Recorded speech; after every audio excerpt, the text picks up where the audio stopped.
There's a story out of Colorado. I'm calling it Rocky Mountain Low because Colorado is just an awful, awful state in this regard. A lady named Lori Smith who designs websites and wants to offer custom wedding websites, right? This is a big thing now. And she wants to say up front that she will decline to work on same-sex weddings because doing so would compromise her Christian values, right? And the 10th Circuit Court of Appeals, I'm reading this from the Wall Street Journal, decided that the design of wedding websites is pure speech. It's just, that's what it is. It's free, it's protected speech. But in Colorado, the panel has ruled that California law says companies that are open to the public can't refuse customers based on sexual orientation. Now, Lori Smith is not refusing gay customers. She is not saying gay customers can't come to her shop and have a website. She is only saying that she is not going to make a website advertising gay marriage because it's against her religion. So this has ended up this week in the Supreme Court. And now I want to remind you again, because Obama is so much a presence behind so much of this corruption and so much of this deterioration of our commitment to liberty, so much of the deterioration of the press and the police and the spy organizations' commitment to liberty by his appointments and by the way he operated. I just want to remind you that in 1996, Obama was running for Illinois State Senate, and he filled out a form and said that, yes, he approved of gay marriage. Then when he became a national figure, he started to say, well, he didn't approve of gay marriage, but he did approve of civil unions. Then he said he evolved, and now he believed in gay marriage. David Axelrod, his campaign manager, wrote a book saying he was lying the whole time. And this is David Axelrod, his pal. He said he was lying the whole time. He always believed in gay marriage. Then the Obergefell decision comes down in 2015, in which the Supreme Court says that the founding fathers have come back to life, rewritten the Constitution, and now there is an absolute right to gay marriage in the Constitution. And suddenly Obama comes out and he lights up the White House, the People's House, with rainbow colors. Instantaneously, it becomes a sin to say you disagree with gay marriage. Instantaneously. Suddenly, your bank is hanging out rainbow flags. Suddenly, every corporation, all of a sudden, it was like, no, we just want this, we want, no. We lied, and now it's a sin. And now, if you say what we were saying 20 minutes ago, you're a bad person, you're going to be canceled, your life is going to be made miserable. Now, the opposition to gay marriage, the religious opposition to gay marriage is pretty simple. It's that obviously God made our bodies for male and female to fit together. God made sex, obviously, for procreation. To use it otherwise, now I'm basically putting forward Catholic theology, but to use the body otherwise with no possibility, even in principle, of conceiving is to use people as objects. That's basically what the Catholic Church says. And that means that, obviously, my wife is past childbearing age, but in principle, we're still male and female. And so in principle, our sex life does serve procreation, but gay people don't. I'm not saying I agree with that. In fact, I think I've talked about why I find flaws in that reasoning, but still, it's not a question of whether I agree. It's a question of whether you have a right to think it and whether you have a right to live out the meaning of your faith, right? Now, Alito, the Supreme Court justice, because they made this argument, and the Solicitor General, the lawyers for Colorado, Eric Olson, Alito says, well, is this the same as interracial marriage? Here's that exchange.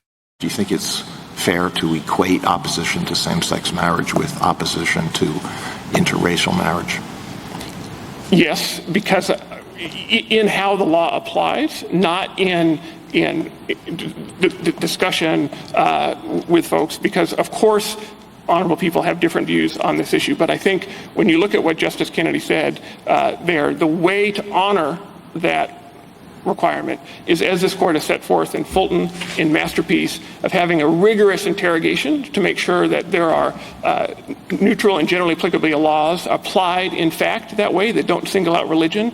And then the very next sentence of what Justice Kennedy said in Obergefell talked about when it transformed that honest and decent disagreement transformed into enacted law and policy, the necessary consequences to put the imprimatur of the state on that exclusion. But that's ridiculous, obviously. It's not putting, for a private business, a small business, to say, I can't put out this message because it violates my religious beliefs. It's obviously not giving it the imprimatur of the state. That is absolutely absurd. in the New York Times on Knucklehead Row, their op-ed section, the head of the David Cole of the American Civil Liberties Union, which used to be a guardian of free speech, argues no. He says, can an artist be compelled to create a website for an event she does not condone? That's the question the Supreme Court has said it will take up on Monday, but it's the wrong question. The right question is whether someone who chooses to open a business to the public should have the right to turn away gay customers simply because the service would provide them is expressive or artistic. That's nonsense. It's utter nonsense. And to prove it's nonsense, all you have to do is walk into a Colorado cake shop that is not Christian and say, hey, you know what I would like? A cake that says Donald Trump forever. That's what I want. I want a cake that says no abortion. Abortion is murder. And see how fast they say no and throw you out. They will not say what they don't want to say. I don't want them to say what they don't want to say. But religious people are excluded because they now have these protected classes, black people and gay people. These are protected classes. This is civil rights law, and the way the civil rights law has eaten into our right of free association. They are committed to destroying free speech because it goes against their idea of civil rights. Their idea of civil rights is everyone must believe the same thing, everyone must treat everybody the same way, everybody must associate with people even if you don't like them. I, by the way, believe you have the right to be a bigot, but that's not what this is about. I think you have the right to be a bigot. You have the right to say, I run a small business. I don't want Jews in my store. I would never go to a store that did that. I would think it was disgusting, but I think civil rights law has violated the essential right to association. But because all this time has passed, they promised us, by the way, this is in that wonderful Christopher Caldwell book called The Age of Entitlement. They promised when they passed the Civil Rights Act that it would not do this, that it would not mean that people couldn't associate with who they wanted to, with anyone they wanted to associate with, and not associate with people they didn't want to. But of course, the law since then, the case law, has stripped us of our right to free association. You know, I despise bigotry. I despise bigotry in all its forms, and yet, I believe you have the right to be bigoted. A friend of mine once said, I'm thinking of joining a club where they don't allow Jews. And I said, go ahead, but I'll never speak to you again. And he said, but you believe in free association. I said, that's right. And you have the right to freely associate with those people, and I have the right freely to not associate with you. That's the way it's supposed to work. It's supposed to be between people, not mandated by the government.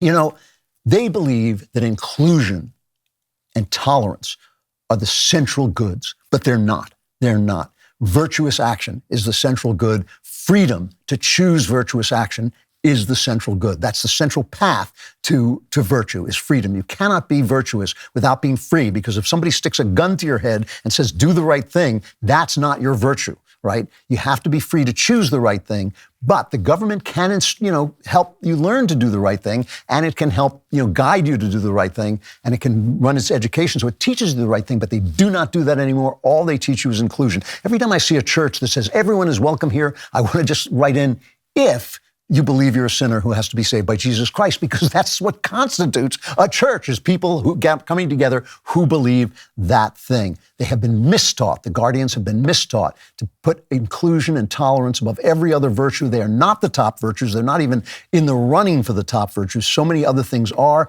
This lady who wants to do websites believes that supporting marriage, which is a central institution of a free country, of any country, she believes that her relationship with God depends on this. She has every absolute right not to be tampered with or tormented by the government of Colorado. And I hope the Supreme Court figures this out rightly. The guardians have been misinformed.